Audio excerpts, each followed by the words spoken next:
요한복음 7장 28절부터 36절의 말씀을 가지고 더 이상 방황하고 싶지 않다면 이라는 제목으로 하나님의 말씀을 같이 묵상하도록 합니다. 알프스에서 길을 잃고 방황하던 사람이 무려 13일 만에 간신히 구조가 되었습니다.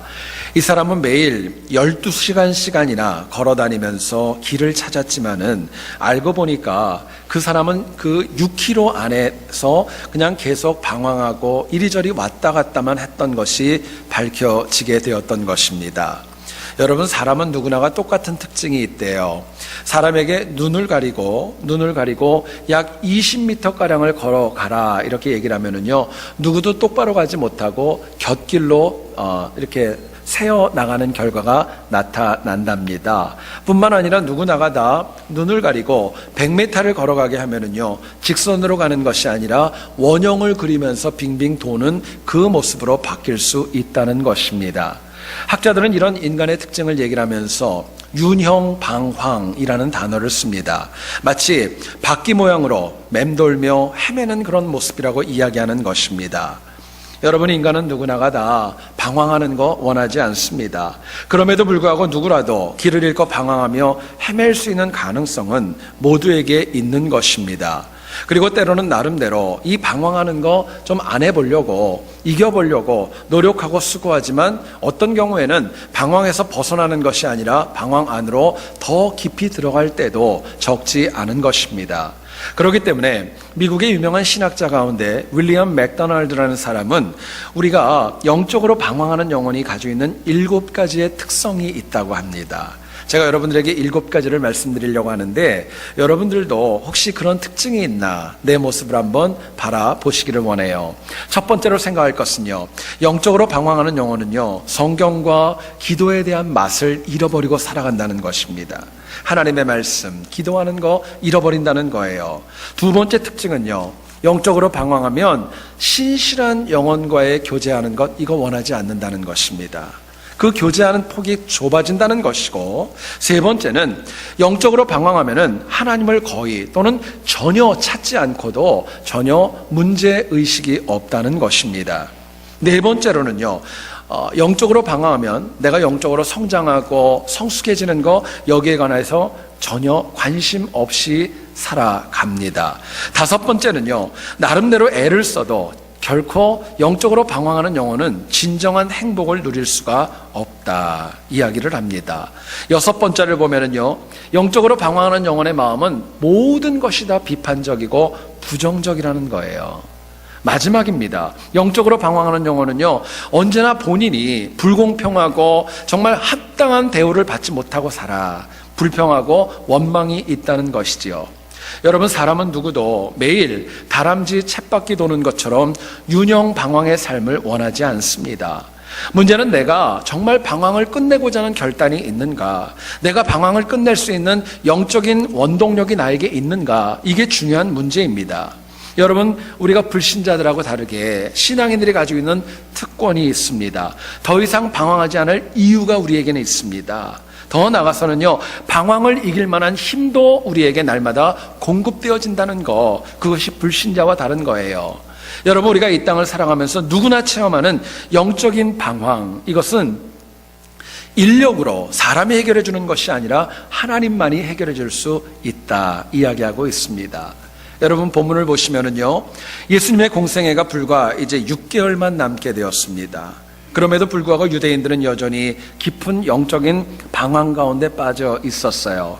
여전히 주님을 배척하였고, 보고 듣고도 믿으려고 하지 않았고요, 말씀을 들었음에도 불구하고 전혀 깨달음이 그들에게는 없었던 것입니다.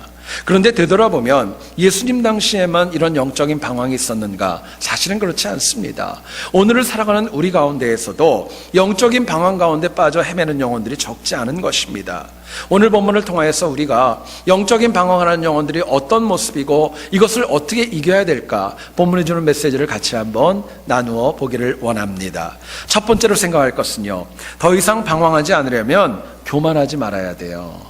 내가 교만하지 않아야 더 이상 영적으로 방황하지 않게 되는 것입니다. 본문 30절을 한번 보시지요. 30절입니다.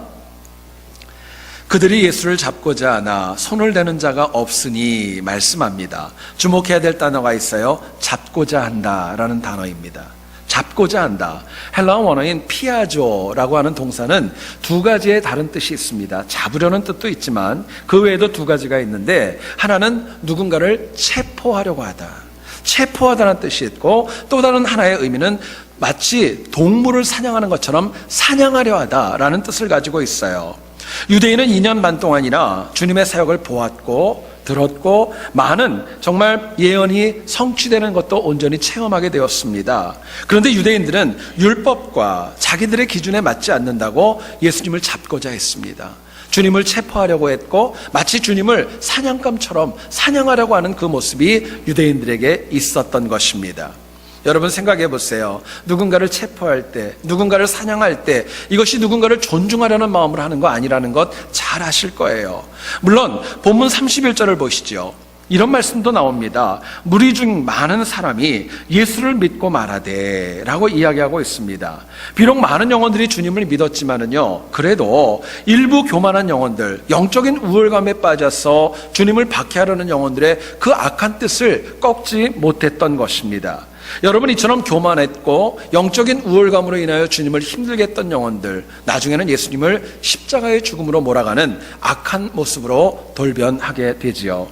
여러분, 문제는요, 유대인의 이와 같은 영적인 그릇된 영적인 우월성은요 여전히 지금도 있습니다. 오늘 이 시대도 있기 때문에 많은 선교학자들은 얘기를 합니다. 유대인들에게 복음이 증거된 다음에 아마 예수님이 오지 않을까 이야기할 정도로 여전히 영적인 우월감에 빠져 있다는 것이지요.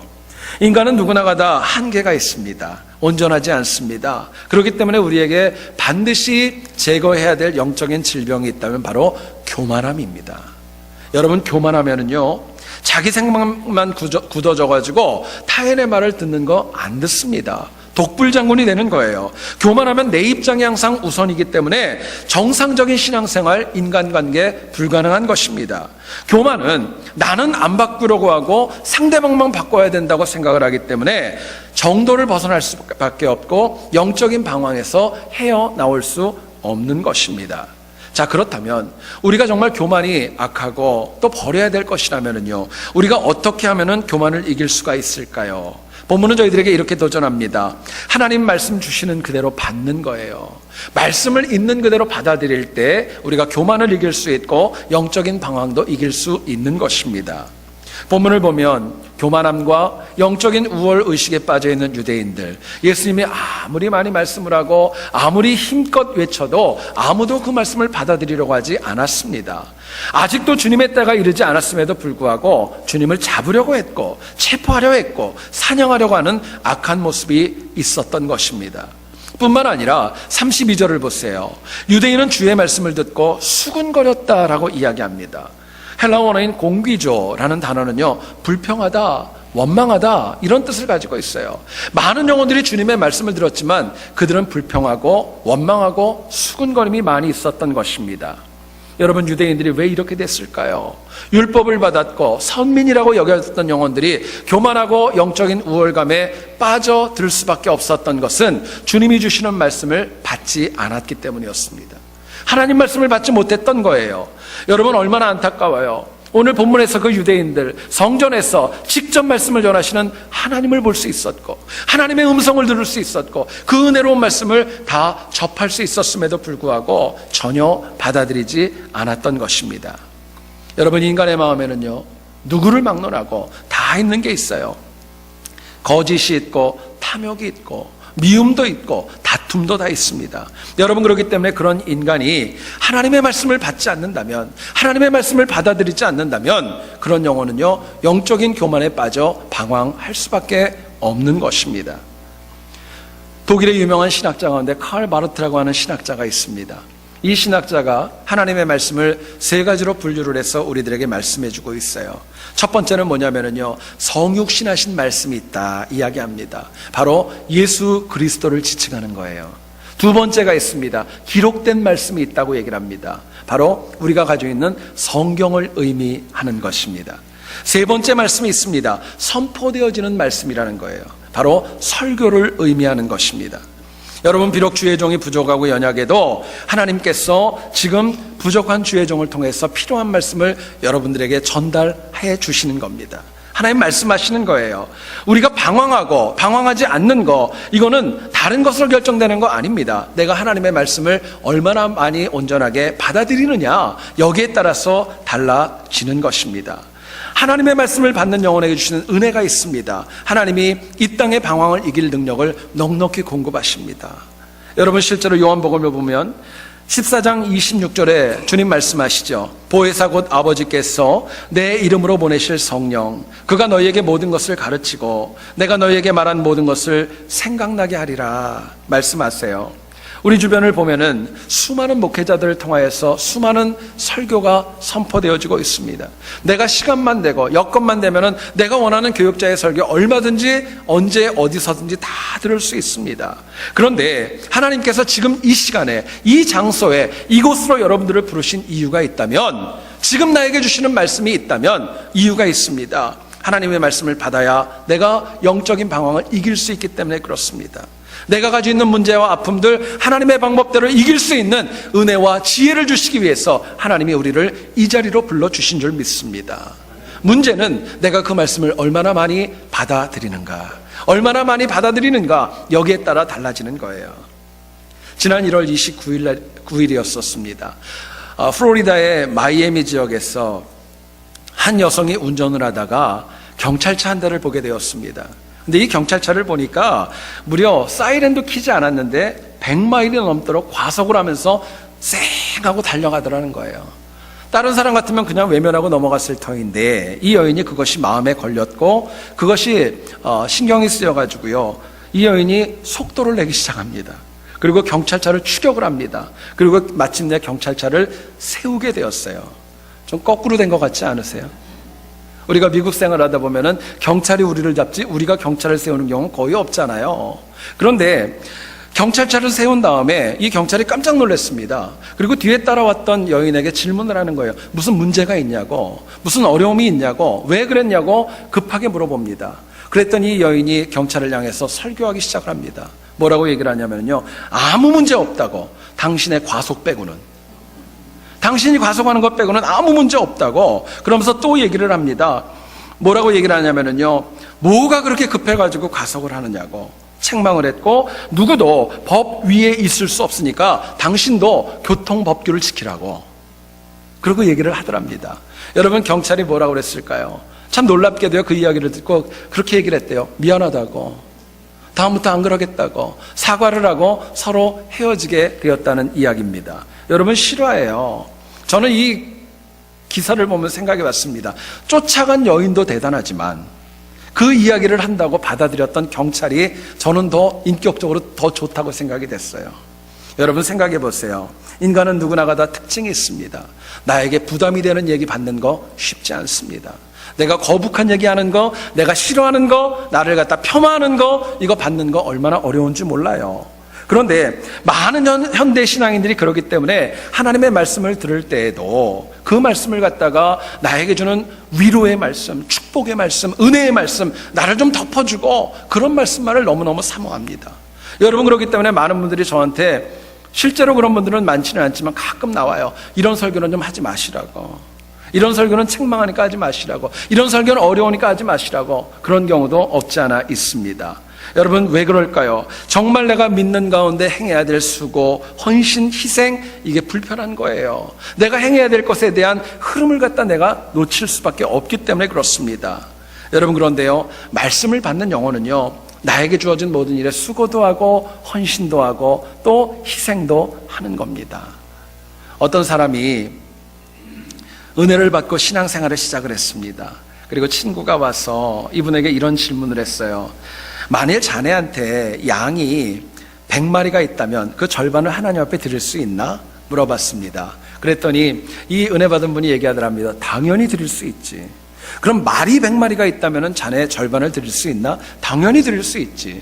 그러자 마지막으로 한 번 더 물어봤습니다. 그럼 자네 돼지가 2마리가 있는데 1마리 드릴 수 있냐고. 얘기를 물어봤어요.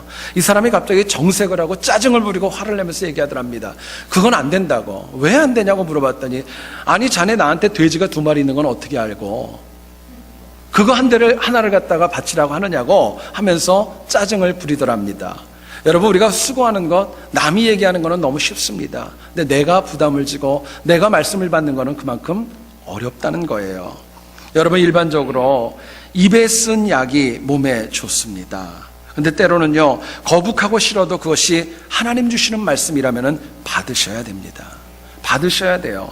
인생의 방황이 지속되는가 멈추는가는 내가 얼마나 하나님의 말씀을 받는가에 따라 달라지는 것입니다. 여러분, 말씀을 받을 때요, 특징이 있습니다. 많이 받기를 원합니다. 내 얘기로 받기를 원합니다. 감사함으로 받기를 원합니다. 역으로 사사건건 나에게 주는 말씀에 걸림이 있고 그것을 수용하지 못한다면요, 나의 영적인 방황은 쉽게 끝나지 않습니다. 여러분, 우리가 지금 이 자리에서 이 말씀을 듣는 이유가 있다면 하나님이 우리에게 필요하기 때문에 지금 이 말씀을 주심을 저는 믿습니다. 중요한 것은 말씀을 주시는 이유가 있어요. 내 영적인 방황 끝내라는 것입니다. 더 큰 은혜를 받으라는 거예요. 하나님의 의미가 있는 것입니다. 여러분, 지난주 화요일부터 저희 교회에서 매번 광고했지만 성경 일독 학교가 시작이 되어졌습니다. 여러분, 아직 늦지 않았어요. 지난주에는 오리엔테이션이었고 이제 본격적으로 이번 주부터 시작이 됩니다. 바쁘신 거 압니다. 그래도 함께 하기를 원합니다. 이유가 있다면요, 말씀을 받으려면 말씀을 아셔야 됩니다. 알아야 돼요. 그리고 성경을 통해 하나님이 말씀하시기 때문에 성경을 알아야 온전히 그 의미도 받아들일 수 있는 거예요. 이민자의 삶이 피곤하고 힘든 거 모르지 않습니다. 그러나 나에게 주시는 말씀의 자리, 은혜의 자리는요, 놓치지 마셔야 돼요. 붙잡으셔야 됩니다. 정말 긴급한 일도 아니면서 산에서 빈둥거리고 있으면서 말씀의 자리를 놓치고 있다. 그거는 하나님 기뻐하는 거 아닙니다. 우리가 쓰는 속담 가운데 그런 말이 있죠. 뭐로만 가도 서울만 가면 된다고. 여러분, 무조건 천국만 가면 된다고 생각해서 시간과 에너지를 낭비하고 더 나아가서는 무의미한 일로 방황한다면 그거 하나님 기뻐하는 거 아닙니다. 여러분, 방황을 줄이세요. 그게 없어져야, 그래야 내가 하나님 앞에 더 많이 봉사할 수 있고 내 삶의 열매와 상급은 더 커지는 것입니다. 결국 말씀을 받아들이면요, 내 삶에 능력이 있어요. 능력이 쌓이게 되면요, 세상에서 행해야 될 방황을 이기고도 남는 힘으로 나에게 다가오는 것입니다. 저는 여러분들이요, 항상 하나님 주시는 말씀을 있는 그대로 받아들여서 교만과 방황을 이기고 승리하는 우리 모두 될 수 있기를 주님의 이름으로 축원드립니다. 두 번째로 생각할 것은요, 더 이상 방황하고 싶지 않다면 마음을 열고 주님과 소통하셔야 돼요. 마음을 열고 주님과 소통하는 영혼이 방황하지 않기 때문에 그렇습니다. 28절 한번 보시죠. 예수께서 성전에서 가르치시며 외쳐 이르시되, 이야기합니다. 주목해야 될 단어가 있어요. 외치다 라는 단어예요. 헬라어 원어인 크라조라는 동사는요, 이런 뜻이 있습니다. 쉰 목소리로 소리치다라는 거예요. 큰 소리로 소리치다라는 뜻을 가지고 있어요. 여러분, 예수님이 초막절 마지막 날에 성전에서 얼마나 안타깝고 얼마나 마음이 애달팠으면은요, 목이 쉬도록 큰 소리로 알아듣지도 못하는 유대인들에게 하나님 말씀을 전했을까요? 그러나 그렇게 외쳤지만 본문 32절을 보세요. 대제사장들과 바리새인들이 주님을 잡으려고 했고 사냥하려고 했고 체포하려고 했고 계속 불평하고 수근거렸다라고 이야기합니다. 또 33절과 34절을 한번 보시기 원합니다. 제가 읽지요. 주님은 이렇게 얘기를 하십니다. 내가 너희와 함께 조금 더 있다가 나를 보내신 이에게로 돌아가겠노라. 너희가 나를 찾아도 만나지 못할 터이요 나 있는 곳에 오지도 못하리라 말씀합니다. 여러분, 여기서도 유대인들은요, 예수님 말씀하시는 거 알아듣지를 못해요. 깨닫지를 못합니다. 주님은 이제 천국에 갈 것, 이제 그 하나님 나라에 대한 이야기를 말씀하시는데 유대인들은 똑같이 얘기를 들었는데요, 다르게 해석하는 거예요. 헬라인에게 가나? 헬라인에게 말씀을 전하러 가나? 여러분, 왜 이런 일이 있었을까요? 이유는 다른 것 아닙니다. 주님과의 영적인 소통이 없었기 때문이었습니다. 만약에 그 자리에서 유대인들이 주님과 더 깊은 영적인 소통이 있었다면 얼마나 많은 은혜와 능력이 그 삶에 있었겠습니까? 결국 주님과 소통이 없었기 때문에 유대인들은 듣는 말씀마다 거부했고 주님을 죽이려고 했고 결국에는 영적인 방황에서 헤어나올 수가 없었던 것입니다. 소통이 없으니까요, 갈등만 일어납니다. 대립만 일어납니다. 더 나아가서는 주님과 더 어려운 관계만 쌓여지고 말았던 것입니다. 여러분, 소통은 딴 거 아닙니다. 내가 마음을 여셔야 돼요. 내가 마음을 열고 말씀을 듣는 만큼 나에게 하나님 말씀이 새겨지는 것입니다. 마음을 열면 모든 말씀이 다 나를 위한 것, 나를 사랑하는 것, 나를 살리는 말씀으로 다가옵니다. 그러나 역으로 마음이 닫히면은요, 아무리 좋은 말씀도 나하고 상관없는 거예요. 나를 공격하는 것처럼 느껴지고 나와는 무관한 것으로 받아들여지는 것입니다. 여러분, 소통이 없으면 특징이 있어요. 말씀이 따분합니다. 졸린 거예요. 남의 이야기예요. 아무런 것도 남지 않을 만큼 정말 어렵고 힘든 신앙생활을 할 수밖에 없는 것입니다.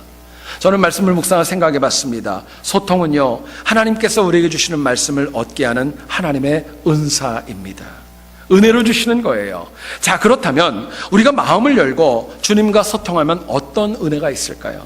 소통하는 영혼에게 주시는 하나님의 은혜와 특권이 무엇일까? 본문은 저희들에게 이렇게 얘기를 합니다. 주님과 소통하는 영혼에게는요, 하나님께서 날마다 함께 하시고 그 영혼을 끝까지 책임져 주시는 겁니다. 주님이 함께 하시고 책임져 주신다는 거예요. 33절을 한번 보시죠. 예수께서 이르시되 내가 너희와 함께 조금 더 있다가 나를 보내신 이에게로 돌아가겠노라 말씀합니다. 여기서 하나님이신 예수님과 우리 모두가 가지고 있는 공통점이 있습니다. 이 땅의 삶을 다하고 하나님 나라에 간다는 거, 그거는 주님이나 우리나 똑같은 공통점입니다. 그런데 여러분, 중요한 게 있어요. 하나님 나라에 간다는 것은 우리 인간의 힘으로 될 수 없다는 것입니다. 하나님의 은혜가 있어야 되고 믿음이 있어야 됩니다. 오직 길이요 진리요 생명이신 예수 그리스도를 믿어야 가는 것입니다. 십자가의 보혈의 은혜가 있어야 우리가 하나님께로 갈 수 있다는 것, 복음이 우리에게 증거하는 내용입니다. 여러분, 그렇기 때문에 주님은요, 그분만을 길과 진리요 생명으로 인정하는 영혼에게 함께해 주십니다. 그 인생을 책임져 주시고 앞서가 주시고 길을 열어 주시는 거예요. 요한복음 15장 7절 예수님 말씀하십니다. 너희가 내 안에 거하고 내 말이 너희 안에 거하면 무엇이든지 원하는 대로 구하라. 그리하면 이루리라. 주님 말씀하세요. 문제는 방황을 끝낼 길이 없는 거 아닙니다. 있습니다. 은혜와 사랑으로 승리할 수 있는 길이 분명히 우리에게 있다는 거예요. 문제는 우리가 그 주님과 소통하지 못하고 그 주님의 은혜를 온전히 체험하지 못하기 때문에 내 삶이 방황 가운데 넘어지는 것입니다. 근데 여러분요, 주님과 소통하면은요, 인생의 모든 문제 하나님 방법대로 해결하십니다. 길을 열어주시는 거예요. 사도 바울을 아시죠? 주님과 소통하지 않았을 때 그 영혼은요, 모든 행하는 일들마다 기독교인들을 박해하고 정말 너무나도 많이 영혼들을 죽이고 또 핍박하는 영혼이었습니다. 그 기세가 얼마나 강했던지요, 성경은 얘기를 합니다. 살기등등했다 이야기합니다. 선하고 주의 일을 위해 사역했었던 스데반 집사님이 죽는 거 아무 문제 없었어요. 자연스러운 것으로 여겨졌던 것입니다. 그런데 그 영혼이 다메섹 도상에서 주님을 만나게 됩니다. 이제는 끊어졌던 관계가 소통의 관계로 바뀌면서요, 사도 바울의 인생이 바뀌기 시작합니다. 여러분, 고린도후서 11장을 보면 바울이 사역하는 가운데 당하는 많은 어려움들이 나와요.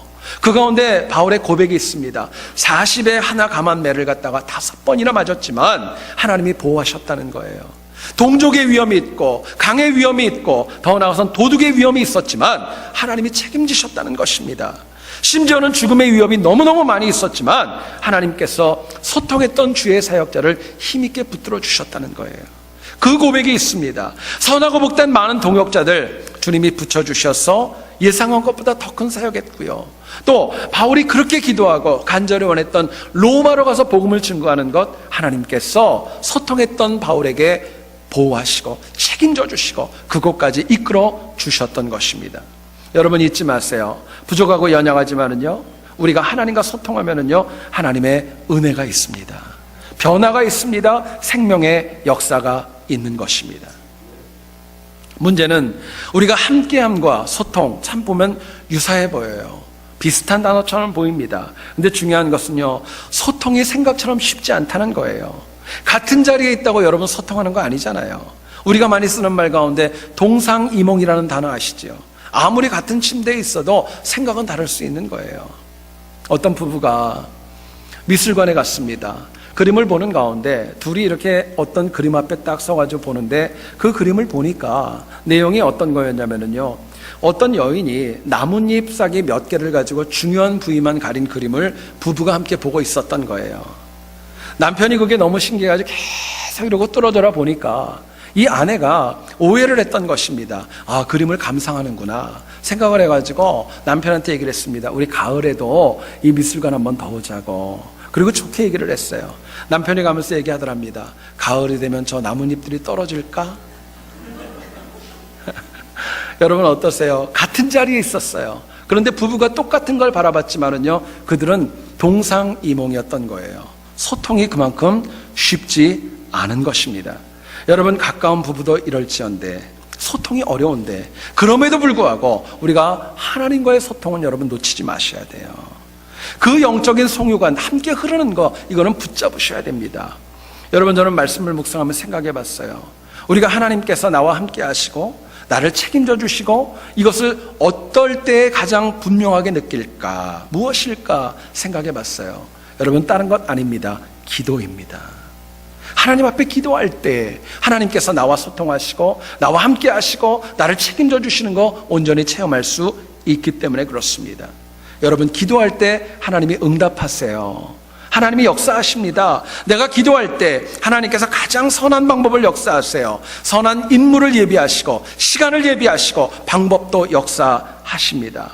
여러분, 실제로 예수님도 그냥 사역하지 않았어요. 하나님 앞에 간절히 기도했고 정말 죽으시는 그 마지막 날, 그 전날에도 겟세마네 동산에서 땀방울이 핏방울이 되도록 기도하면서 주님과 하나님과 소통하면서 하나님의 보호 가운데 사역을 감당하셨던 겁니다. 여러분, 이 자리에 있는 여러분들 각자에게 한번 물어보세요. 하나님의 보호하심이 필요하시지요? 안 필요하십니까? 하나님의 보호하심이 필요하시지요? 하나님의 책임져 주심이 필요하시지요? 알고 있다면 우리가 기도하셔야 돼요. 엎드리셔야 돼요. 오히려 하나님을 구하지 않아도 여러분, 많은 분들은 괜찮다고 생각을 해요. 제가 우리 교인들하고 얘기할 때 참 보면은 마음 아픈 게 있어요. 어디서 들으신 거는 있어가지고 저한테 와서 그렇게 얘기를 합니다. 하나님은 구하지 않아도 다 안 돼요. 그렇게 얘기하시면서 기도하지 않는 분들이 있는데요, 그거는 여러분 바른 거 아니에요. 알아도 하나님 앞에 엎드리셔야 돼요. 여러분, 현대신앙인의 영적인 문제가 뭔 줄 아십니까? 저는 요즘 그렇게 생각을 합니다. 기도의 호흡이 짧은 거예요. 기도의 호흡이 짧은 거예요. 하나님 앞에 나와서 엎드리지만 기도할 게 별로 없어요. 잠깐 엎드려서 하나님 안녕하세요 하면 별로 그 다음부터 할 말이 없는 거예요. 그러나 생각해 보세요. 내 남편과 내 아내를 위해서, 내 자녀와 내 비즈니스를 위해서 기도해야 될 내용들이 얼마나 많이 있습니까? 저는 여러분들이 하나님 앞에 기도하는 호흡이 길어질 수 있기를 소원합니다. 여러분, 기도하지 않는다는 거는요, 생각해 보세요. 내가 갈급하지 않기 때문에 그렇습니다. 내가 갈급하지 않은 거예요. 내 인생에 정말 힘들고 어려운 문제 앞에 딱 부딪혔을 때 그 도움을 줄 분이 하나님밖에 없다고 생각을 하는데 어떻게 간절하지 않겠어요? 어떻게 엎드리지 않겠어요? 눈물 안 나겠어요? 여러분, 얼마나 간절히 기도하겠습니까? 여러분, 또 기도하지 않는 이유가 있어요. 기도해보고 나서 체험이 없는 거예요. 기도의 영적인 능력이 내 삶 가운데 쌓여지지 않는 것입니다. 여러분, 그런데 기도하는 영혼은요, 어떤 경우에도 하나님의 보호하심과 책임지심이 있습니다. 교회 역사를 보면 2000년 역사 가운데 하나님이 참 많은 영혼을 들어 쓰셨습니다. 여러분, 존 웨슬리를 아시죠? 감리교 창시자입니다. 여러분, 이분은요, 참 건강했던 분으로 여겨집니다. 새벽 4시마다 일어나가지고 말씀과 기도와 찬양으로 시작을 했고 90세까지 말을 타고 다니면서 복음을 증거했다고 합니다. 건강한 영혼도 하나님이 쓰셨어요. 그런데 데이빗 브레이넌이라고 하는 그 목사님은 너무 건강이 좋지 않아서 설교 한 편을 준비해도 너무 버겁고 힘들었습니다. 약한 영혼도 쓰신 거예요. 여러분, 조나단 에드워드라고 있습니다. 미국 신학의 아버지예요. 불과 19살의 나이에 미국의 명문이었던 예일 대학교의 교수로 임명이 될 정도로 똑똑한 영혼도 하나님이 쓰셨습니다. 여러분, 그런데 19세기 말에 미국을 영적으로 깨웠던 D.L. 무디를 아시죠? 초등학교밖에 나오지 않았어요. 학문적으로 아무것도 배우지 않았는데 하나님이 그 영혼도 힘있고 능력있게 쓰셨습니다. 얼마나 많은 영혼을 쓰셨는지 몰라요. 그런데 중요한 것은 이처럼 하나님이 끝까지 보호하시고 책임지시고 쓰신 영혼들의 특징 특징이 있습니다. 모두가 다 언제나 하나님 앞에 기도하는 영혼들이었습니다. 하나님과 소통하는 영혼들이었었어요. 엎드리는 영혼들이었었습니다. 여러분, 이민자로 우리가 이 땅을 살아갈 때 무엇이 가장 큰 복입니까? 물질이 많은 거, 건강한 거 맞습니다. 그러나 이것보다 더 큰 것이 있습니다. 하나님의 보호하심과 하나님의 책임져 주심을 내가 체험하는 것, 그게 제일 큰 은혜입니다. 그게 복이에요. 여러분, 지금은 사순절입니다. 이제 다음 주일이 지나고 나서 고난주간 특별 새벽 기도회가 시작이 됩니다. 여러분, 기도할 수 있기를 원합니다. 그냥 기도하는 거 아니에요. 은혜 받기 위해서 기도하세요. 내가 가지고 있는 고통스러운 문제 혼자만 끙끙거리지 마시고 하나님 앞에 나와서 기도해 보시기 원합니다. 응답이 있습니다. 건강이 안 좋으세요? 여러분, 질병은 하나님이 치유하시는 겁니다. 하나님이 역사하시는 거예요.